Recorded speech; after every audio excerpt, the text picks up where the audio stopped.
IPLच्या मागच्या हंगामात अवघ्या 35 बॉलमध्ये शतक ठोकणारा वैभव सूर्यवंशी.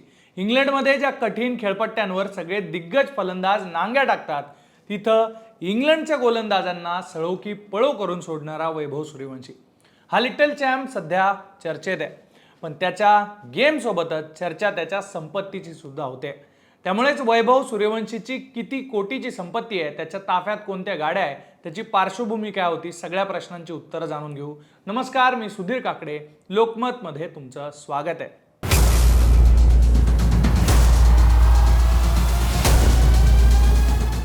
वैभवच्या कमाईचा मुख्य स्रोत आहे IPL.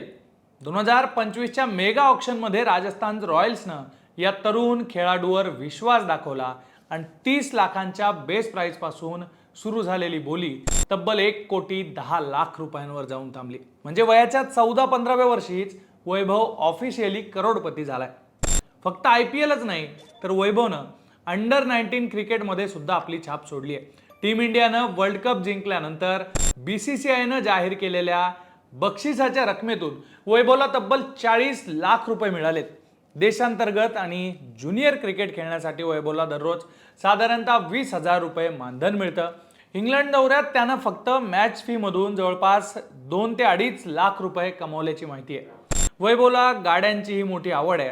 त्याच्याकडे सध्या एक टाटा कर्व EV आहे, जी त्याला त्याच्या सुरुवातीच्या यशानंतर खरेदी करता आली होती. तसंच काही रिपोर्ट्सनुसार त्याच्याकडे मर्सिडीज बेंच सुद्धा असल्याचं म्हटलं गेलेलं आहे, जी त्याला त्याच्या कामगिरीबद्दल त्याला भेट म्हणून मिळाली असल्याचं सांगितलं जातं. आता सगळ्यात महत्त्वाचा प्रश्न आहे की वैभवची एकूण संपत्ती किती आहे.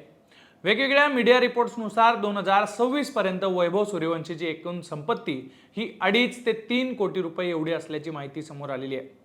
आज जरी वैभवची ही करोडोंची संपत्ती आपण पाहत असलो तरी या यशामागे त्याचे प्रचंड कष्ट आहेत. कारण बिहारच्या समस्तीपूर जिल्ह्यातल्या एका सामान्य शेतकरी कुटुंबात वैभवचा जन्म झाला होता. घरात क्रिकेटची कुठलीही पार्श्वभूमी नव्हती, पण लेकाची जिद्द पाहून वडील संजीव सूर्यवंशी यांनी आपल्या शेतातल्या पिकाचा विचार न करता तिथंच वैभवसाठी खेळपट्टी तयार केली होती. सुरुवातीच्या काळात सरावासाठी त्याच्याकडे चांगले बूटही नसायचे, किट नसायची आणि ते घेण्यासाठी पैशांची ओढाताण व्हायची. अनेकदा पडत्या पावसात उन्हात वैभव तासनतास तिथंच घाम गाळायचा आणि आता त्याच्या याच कष्टाचं चीज होत आहे. समस्तीपूर सारख्या छोट्या ठिकाणून आलेला वैभव आता थांबायचं नाव घेत नाहीये. IPLच्या लिलावात कोट्यवधींची बोली लागण्यापर्यंतचा त्याचा हा प्रवास सध्या प्रत्येक क्रिकेट प्रेमीसाठी चर्चेचा विषय ठरतोय.